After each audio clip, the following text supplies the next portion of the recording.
Welcome to a very sunny Portimão. Welcome to the Fanatec GT2 European Series, and welcome to qualifying, which is about to get underway. The championship, which has already been to Monza, to the Red Bull Ring and to Dijon, enters its second half of the season with 2 races here, then on to Valencia, and the end of the season, as is the tradition, at Paul Ricard. With barely a cloud in the sky, it is another very hot day here. Track temperature 47.2 degrees. Very windy though, as it tends to be at Portimão. It's a bit flippant to say it's in the middle of nowhere. There's relatively little in terms of other buildings around the circuit. There is the landscape around Portimão, but it does mean that at certain points there's quite a strong wind, either a crosswind or, as the teams had yesterday, coming onto the pit straight, a real headwind. Downhill off the start into that double apex right at turns 1 and 2, sharper right at 3, climb the hill, drop down the other side to the hairpin at 5, then it's another climb all the way towards turn 9 where you're dipping, climbing up to turn 10 at Portimão. Out of 11, you drop down and you climb through 12, sharp 13, and then towards turn 14, the Sagres corner, round towards another very long right-handed turn 15 and 16 that brings you up to the end of the lap, and that in itself has another climb. There's a lot in this lap, a few blind brows as well, lots of steep climbs, and with it being a modern circuit, it's wide, there's lots of extra runoff area, and it's a real challenge for the drivers. It's these temperatures going to be interesting as well. Now, GT2 has had this weekend thus far 2 free practice sessions, the first of which was topped, and it was yesterday evening by Stinus Longin, sharing with Peter Gulinks, and today's was topped by Pierre Caffer, and he did the time in the Audi that he shares with Michael Doppelmayr. The championship runs in 2 classes, Pro-Am and Am, and in Pro-Am it is Nicholas Salins and Stefan Rossina who have the advantage ahead of Reinhard Koffler with the similar True Racing KTM. Then Anthony Beltoise and Henri Acid with the LP Racing entry. Peter Gulinks, last year's Pro-Am champion with Stinus Longin, come next, ahead of Pierre Caffer and Michael Doppelmayr. The Ricci's, father and son, who dipped in at the Red Bull Ring and took a win. They are next in the championship standings, ahead of Mattia Di Giusto and Stefan Rattel. Hubert Trunkenpolz is next. Martin Koch, who's dipped in and out, comes behind him, and the absent Marco Holzer and Christoph Brewer round out the Pro-Am standings. Within the Am contest, it is Jan Krabec who leads there, quite convincingly in fact.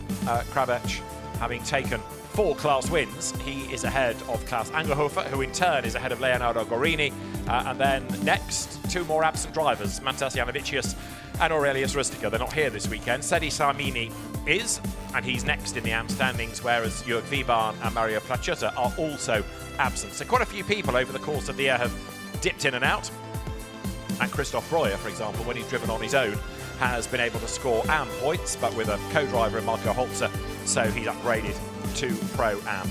So this weekend we have 11 combinations, or 11 crews, 11 teams. There, number 61, the Mercedes that is set to venture out in the hands of the Ricci family. And it is for this first session. We expect Mauro Ricci, who will go first. So the championship, which continues to bubble away, it's growing, and it's a slow burn at times. People dip in for a race or a race weekend, like it, and then go away to plan for the following season. The KTMs remain very rapid cars indeed. You're looking there at number 89, Jan Krabec, the Am Championship leader, driving on his own, and Jan Krabec, who is in the RTR Projects entry, having come from the KTM Crossbow Battle in Eastern Europe. He's raced in the German GT4 Championship as well. Mauro Ricci then gets set, very experienced driver of both GT4 and occasional GT3 and now GT2. And largely in Mercedes, he's been a pretty stalwart representative of the Acodis ASP team. There is a second Acodis ASP team, Mercedes, for Jean-Luc Bobelic and Christophe Bure this weekend. And those 2 drivers will bring their experience of GT3 and GT4 racing to good effect, no doubt. The fast lane is open, so the teams now are able to make their way down the pit road, and very shortly we'll get this session underway. It is a 20-minute session, 1 driver. So the times being set here will determine the grid for the first of the two races, which will have a mandatory pit window, and they're ready to go. The cars starting to make their way down to the end of the pit lane. We've still got a few minutes before the session is live, like 4 minutes. So a number of the teams being fairly relaxed about all of this. Hubert Trunkenpolz gets set to go. Another driver that's been a regular in KTMs, as I suppose you would anticipate, really, given that the T in KTM is Trunkenpolz. It was his uncle, who was one of the founders of the company. Klaus Angerhofer, another former motorbike racer, who was a champion in the KTM crossbow battle back in 2014 and won his class 4 years before that.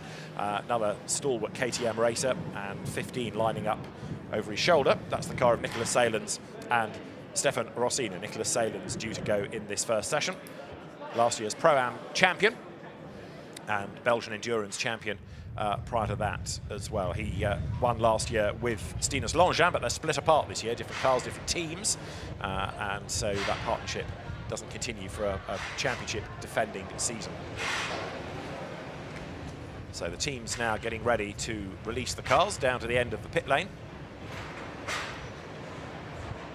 with this session being 20 minutes in duration. The fast lane open, as you can see. More and more of the teams then having got the cars onto the pit apron, trying to work out when best to release the cars now, whether it's good to go out with some traffic around to try to get a tow, unlikely, or whether you want clear track space, or whether it's all about mileage. There are quite a few experienced drivers on the grid. There are some that have done relatively little racing as well. So for them, the more mileage they do, the better. So therefore, managing tyres, making sure you're not wasting tyres, it's all part of getting this absolutely right. Championship photographer Jacob Ebery saunters down the pit lane to snap the back of the Audi that is ready to go out. Over his shoulder, there's a KTM heading towards him. Porsche represented on the grid as well. The ME Motors entry of Leonardo Guarini, the 911 GT2 RS CS, to give it its full name. And Leonardo Guarini was in a little bit of hot water early on in the weekend with the stewards because he was done for track limit abuses and lost 5 minutes of his free practice track allowance, basically put in the sin bin during the session for track limit abuses. Track limits inevitably are a talking point around here, but hopefully the message has got through to drivers. They'll now know where they can and can't push. 88, Stefan Rattel at the wheel of the LP Racing Audi. New co-driver for Stefan for this year, because joining him is the quick Italian youngster, Matteo Di Giusto, who was the Pro-Am champion in the Italian GT4 Sprint Series a couple of years back, and prior to that was a quick karter. He's raced in Italian GT and also had a couple of outings in the Fanatec GT World Challenge Europe Sprint Series last year. Number one, you can just see there the very distinctive bright yellow Audi of Peter Gulinks, who was third in the championship last year, and his new for this year co-driver Stinus Longin, replacing his father. He was part of that winning Pro-Am combination last season. And the car is set, ready to go. Just needs Peter Gulinks to hop on board when the moment is right. A retirement at Monza, a retirement at Dijon have rather gone in the negative column in terms of points, but a win at Monza, a win at Dijon, and a 7th and a 2nd at the Red Bull Ring have certainly helped as well.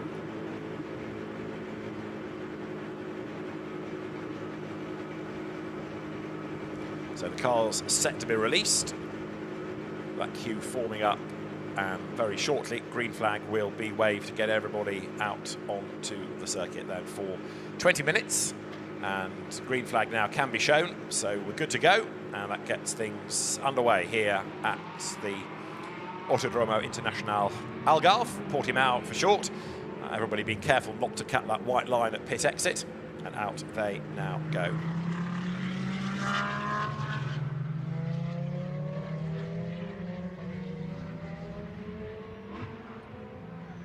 So Audi, KTM, KTM, KTM. These slightly futuristic looking cars, which are performance per pound, very, very good value indeed. And people have gone that route rather than perhaps investing in a Porsche or a Mercedes or an Audi, because they do the job very, very well indeed. But it's good to have traditional GT brands on the grid.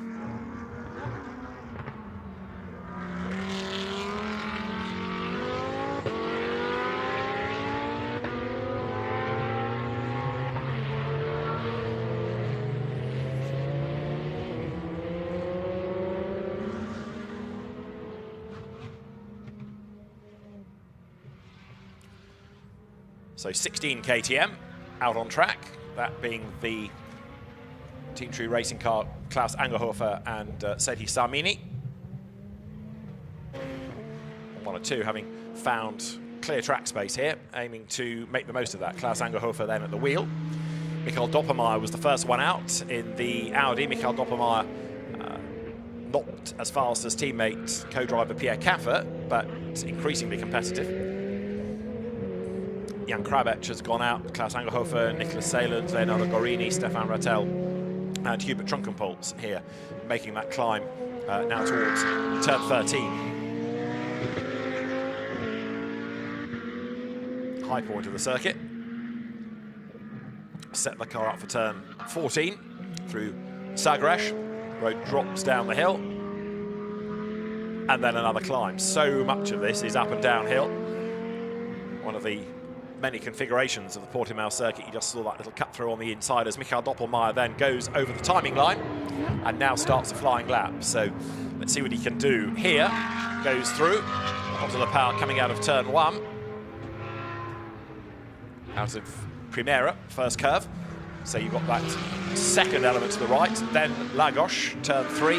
Climb the hill here and then over the brow. And it's a blind brow. You dip the other side down towards the hairpin. The Torre VIP hairpin, so drop down the hill. Easy to make a mistake by braking late as you come down the hill, and Jan Krabec puts himself on track ahead of Michael Doppelmayr there in the KTM. Krabec adapting very, very well, as I say, having had these 4 AM class wins already this season. Up now through the kink at turn 6 to go right at 7.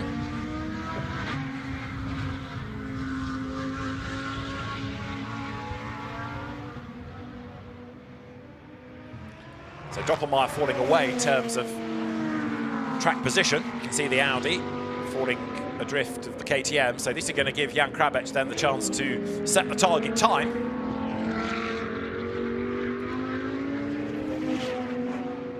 Hubert Trunkenpolz, Stefan Rattel, Nicholas Salens, all nominated driver 1. Peter Gulinks, we should have Mauro Ricci and Henri Hassad also should be on track before much longer, but possibly just waiting to see what other people do before they come blasting out onto the circuit.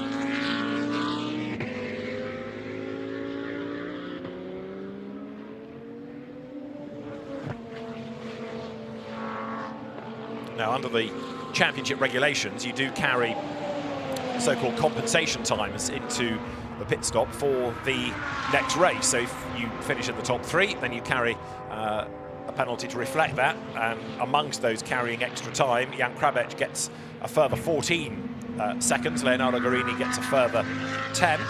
And number 16, KTM, the car of Klaus Angerhofer and Seti Samini, that gets an extra 5. Peter Gulinks' car, number 1, has 10. Number 15, KTM, which is the Nicolas Salens, Stefan Rossina entry, that gets a further 7, and it's 5 for number 10, although that's not here this weekend, the Manthey, Christoph Breuer, Marco Holzer Porsche, so only 2 in the Pro-Am fight will be given extra time in the pits. Now, Jan Krabec did a 1:49.344 as his first flying lap, and there's more to come because we were down to the 1:40 44s in the free practice sessions earlier on in the day. Number 17 you're looking at there is Hubert Trunkenpolz, who is coming up then to break the beam to offer up his first flying lap time of the session, and that's going to put Trunkenpolz 5th quickest, a 1:56.259. Again, more to come.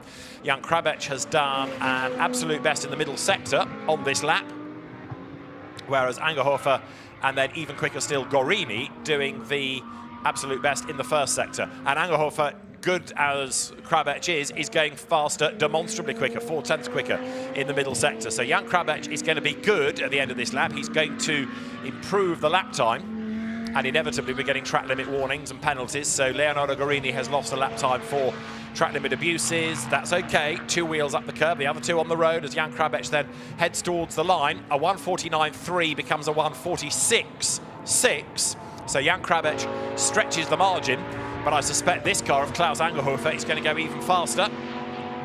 Just had Jean-Luc Bobelic's Mercedes break the beam, go on to a flying lap. Henri Hassad is out on track as well, as through goes Klaus Angerhofer to go fastest now on a 1:46.483, so about a tenth quicker. So it wasn't quite the massive margin as anticipated. Henri Hassad has gone on to a flying lap. Leonardo Guarini, absolute best in sector 1, but lost a big chunk of time in the middle. And as he goes through, Leonardo Guarini 5th fastest, 1:52.353. Is his best, and that was in the 1:56s. We've just had Stefan Rattel go 4th quickest, so Stefan up to 4th, 1:49.8 being the lap time. Leonardo Guarini really hustling the car out of turn 2 there, that secondary right-hander out of 3. This is the climb, and then you come over the brow, you can't really see what is the other side of it, but the hairpin looms. Stefan Rattel behind. This is Stefan's view, so that's the first blind bit. Out the corner, now you can see what's ahead of you, run wide, and that's a common part of the circuit for track limit offences. It's being policed by a judge of facts as well as everything else that the circuit has to offer for policing track limits. Down to the hairpin at 5. Back on the power. Need good momentum out of that because it's a steep climb. Kink at 6. Speed building. And then brake for 7. Short straight up towards 8 at Samsung. So the Audi of Stefan Rattel, 4th quickest, 1:49.870 being the lap time. And track limits, turn 4, Stefan Rattel, lap time cancelled. So he's treated just like anybody else. If you abuse the track limits, just because it's your championship, doesn't mean you can keep your lap time.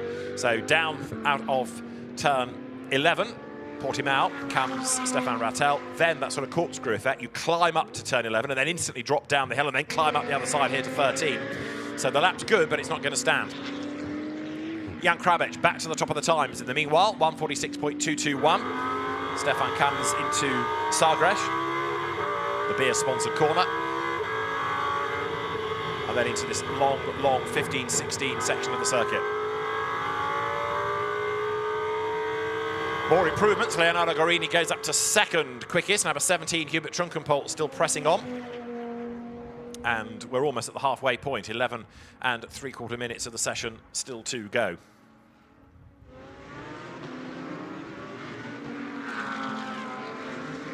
So there is the KTM. Hubert Trunkenpolt on for an improvement, 2 personal bests. So at the moment he is 7th in the times. Needs to find 4 seconds to get right up to the pointy end, but this should help propel him at least a row further forward, one would have thought, as he comes up towards the line now, goes through, and Hubert Trunkenpolt goes up to 5th, 1:49.5, so it was a decent lap, had an improvement on it. So Krabec, Guarini, Angerhofer. Interestingly, the top 3, all AMs at the moment. Nicholas Salens, who is in a Pro-Am car, you would expect to be quicker than 4th, and he is the best of those drivers, class pole. 61 race winners this year. Mauro Ricci at the wheel of the Acudis ASP Mercedes AMG GT4, makes the climb up to turn 13 here. And traffic just up the road. Not necessarily that Henri Hassad is going to get in the way, but the Audi is the next target. The Ricci father and son combination stepping away from GT4 into GT2 for this year. GT2, which has effectively replaced the old GT Sports Club idea, which initially catered for the older car. Now, different cars aimed at the AMs, and it's the only place to race a GT2 car. So the exclusive championship. There's a slow car in sector 3, we're being told, up towards the end of the lap.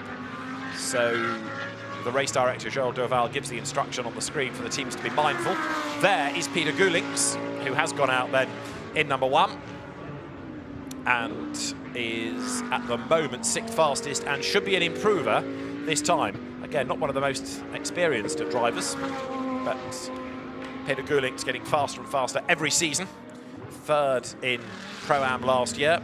Belgian endurance champion last year, in which he had 4 wins. He's raced in the Creventic Endurance Series. He's raced in GT2, and it was largely the first couple of seasons of the Championship's existence that he drove with Bert Longchamp, but a change of co-driver for this year. Henri Assad now up to second at an absolute best in the first sector. The bright yellow, canary yellow Audi then heads up towards the line, so Peter Gulink's down to 6. Where does he fight back to? Goes quickest of all, and the first man into the 145s in the session, 145.802. If anybody can change that, it's this man, Henri Assad, who's dropped to 3rd because Jan Krabec then has gone ahead of him as well. So Gulink's, Krabec, Hassan, Gorini, Angerhofer, Salens, the top 6, and 87, Jean-Luc Bobelic has had a lap time cancelled. But this is a slow lap now by Henri Assad.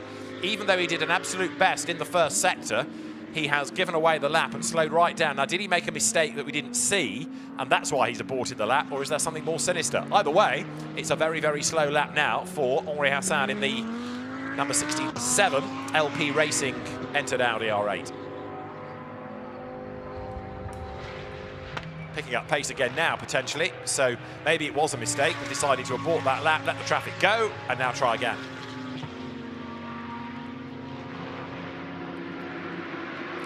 There in the pit lane is Jan Krabec's KTM, being looked at by the RTR Projects team, the Czech team. And Peter Gulink's here is on for an absolutely dream lap, if he can carry on in this vein, because he's done 2 purples, 2 absolute bests within the sectors. Heading now up round turn 13, ready to get back onto the loud pedal. Heads down the hill once more.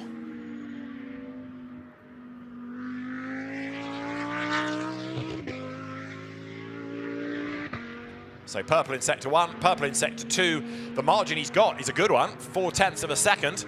So number 1 Audi then, Peter Gulink's heading up towards the timing line. Lets it run wide, but that's fine. 2 wheels on the racetrack, all good. Comes over the beam and did lose out in the last sector, but still did a 1:45.300. Quicker than anybody. The margin is now 0.9 of a second. Jan Krabec is second fastest. Henri Assad is 3rd. 7 minutes of the session still to go. There is Mauro Ricci still pressing on, trying to see what he might be able to do before the end of the session.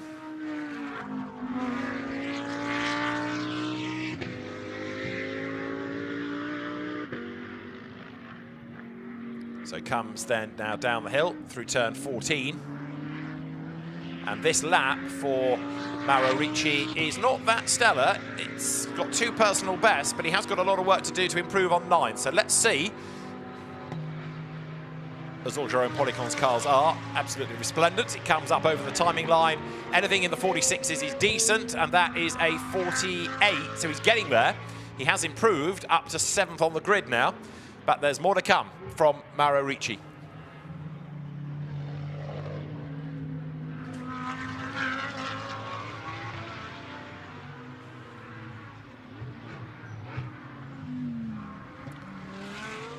Now another car there hustling on is 17, Hubert Trunkenpolz. He's penultimate in the times now. And with 6 minutes to go, Peter Gulink's has backed off a little bit. Doesn't look as though he's going to go any faster on this lap. And may well be heading for the pits and calling it a session. Trunkenpolz, in the meantime, comes towards the timing line, and that is 10th fastest for Hubert Trunkenpolz. The CSO of KTM, former motocrosser and enduro bike racer before coming to cars with KTM, of course. And Jean-Luc Bobelic here, stalwart GT4 racer and sometime GT3 racer as well. He is now up to 7th. He's winning that sort of inter-Nissan contest at Agudis ASP because he's put himself faster than anybody in the class now. Sorry, faster than the sister car in that Mercedes battle. There is Bobelic down the hill. His battle for a grid place really is now with Nicolas Salens, who's 2/10 up the road. So Jean-Luc Bobelic presses on. Another one losing a lap time is now number 15 of Nicolas Salens, who really is flattering to deceive in all of this. So Bobelic makes the run towards the completion of the lap.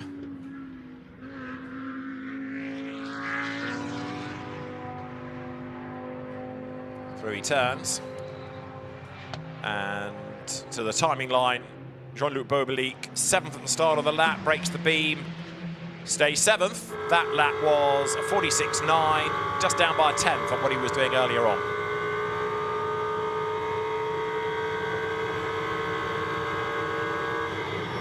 On board with Stefan Rattel, down towards turn 1. Go right again. And then brake and go sharp right. Very tight turn 3, climb over the brow. As here, up at the top of the circuit, is number 61 Mercedes then of Mauro Ricci. So Ricci coming out of turn 8 at the moment, onto that sort of plateau at the top of the hill, then drops down the hill. Out of the Craig Jones left-hander up towards Portimão. And this is the sort of almost Laguna Seca-esque corkscrew. Come uphill, you turn right, you drop downhill as you turn out of the corner, and then straight away climb up the other side.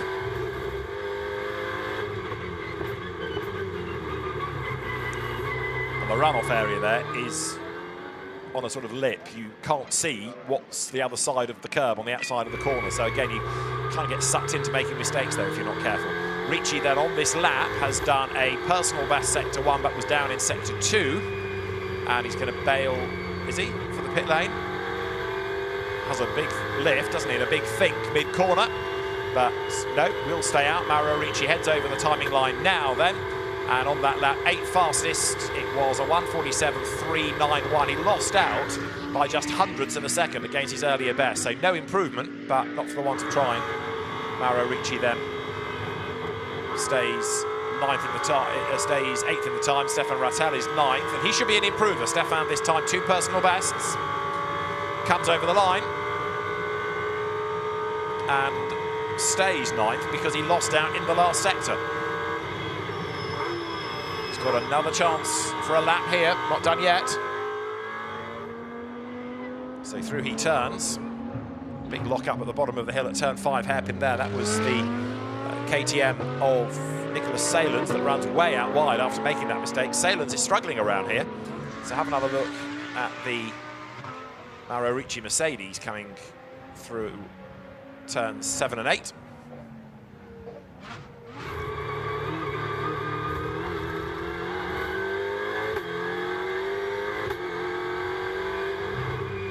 Grabs the gear, a lift at 9.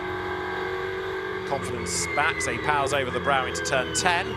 But as you come over the brow, suddenly a corner arrives. Where's the apex? Find it, get back under the power, drop down the hill, and as soon as you do that, you climb the other side.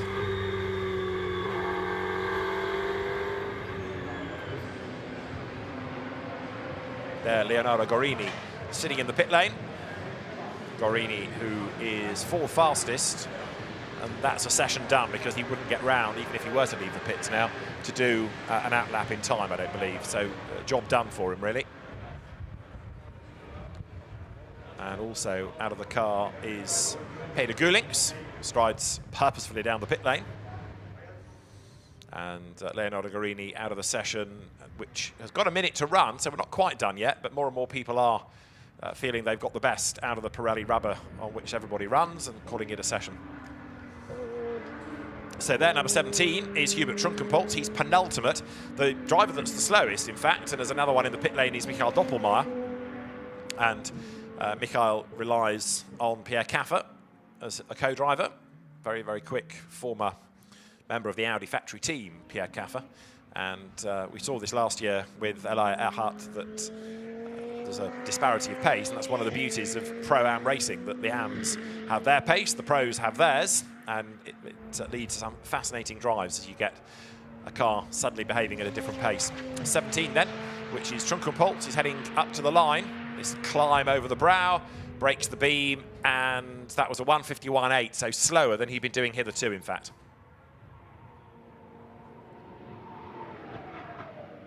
Hard on the brakes at the bottom of the hill. And now the cars with a checkered flag out get to the end of this qualifying session for race 1. So 1 session, 1 grid. Nicholas Salens has not given up yet, still pressing on as best he can, 6th fastest. But the KTM has had a pretty tough session, it feels like here. Just never quite coming alive for him. So over the brow he comes. And Salen's is not delivering. Slower in sector 1. So I don't think this is going to be a lap on which there's an improvement.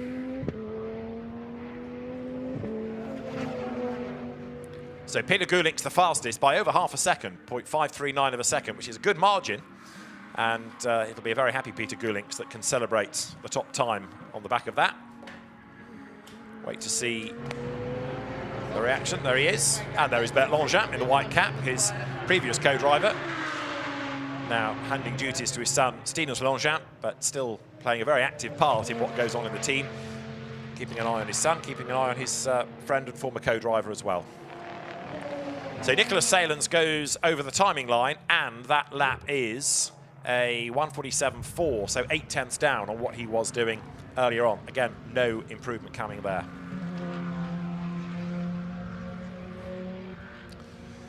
I did mention earlier on that the championship runs in 2 classes, the Pro and the Am. It does, and then there's also the separate Iron Cup, which is awarded over both classes, and it is to the first driver combination with a combined age of over 100, and they get their own step on the podium as well, just to reward everybody that takes part, because as we've been saying, this does look after the amateur racer. So a very happy pole position driver, Peter Gulink's, in the Anthony Kumpen entered PK Car Sport run Audi. And in the end, Henri Hassad put second fastest, 0.369 of a second down. Now, why was that? Because it was a bigger margin at one point, unless a lap time has been found in the system for Henri Hassad. Either way, it is still a healthy advantage that Peter Gulink's has. Henri Hassad second and Jan Krabec third. And Nicholas Salens losing a lap time at the very end for, you've guessed it, track limit offences once more. So the drivers then now, with the cars in Parc Fermé, go and have a look at some data and think about qualifying. In the case of 2 of them, they'll do it again later on, because there is a qualifying session for race 2, which will also be contested by Leonardo Guarini and Jan Krabec as the 2 soloists. Right, let us hear from Peter Gulink's, our pole position driver. Steph Wentworth is in the pit lane for us this weekend. She's with Peter Gulink's now. And I'm with the pole man, Peter Gulink's. Congratulations. You can't keep the smile off your face, really. You're absolutely buzzing. Very, very happy. This is the second pole in my life, in my very short career, so very happy, and very happy that it's at Portimão. I have great memories to this track. This was my first track day ever I did here, so I'm really, really happy. And how does it feel to come back to that first track? I mean, it's a bit of a roller coaster one, isn't it? Yes, when I see what I'm doing now, and 3 years ago, it felt, just then I was doing some laps, but this felt really good, and the car was good. And great big thanks to my coach, Bert, and his son, Stinus, for coaching me and getting me to this point. All right, congratulations, best of luck, thank you. Thank you very much, bye-bye. So very happy Peter Gulink's then, and as he says, coming back to the scene of his very first track day. Now, a champion in race categories and second pole position in his career. Job well done for Peter Gulink's, and it will be Stinus Langevin who he shares the car with for the 2 races. Stinus Langevin will do the second qualifying session, which will determine, of course, the grid for race 2. So the Portimão circuit, for the moment, goes quiet. The second qualifying session is tomorrow morning at 9 o'clock for tomorrow's race. There's a race to come at the end of today. Peter Gulink's the fastest by 0.369 of a second from Henri Hassad, who improved right at the very end. Then Jan Krabec third from Leonardo Guarini and Klaus Angerhofer. Nicholas Salens sixth. He lost a lap time at the end for track limits, but he was ahead of Jean-Luc Bobelik, Mauro Ricci, Stefan Rattal 9th, and Hubert Trunkenpolz, with Michael Doppermeier rounding out the 11. Class pole positions to Peter Gulink's in Pro-Am, and Jan Krabec pole position there. Race 1 should be on track at 16:40. Join us for that later on. For now, from us here at Portimão, goodbye.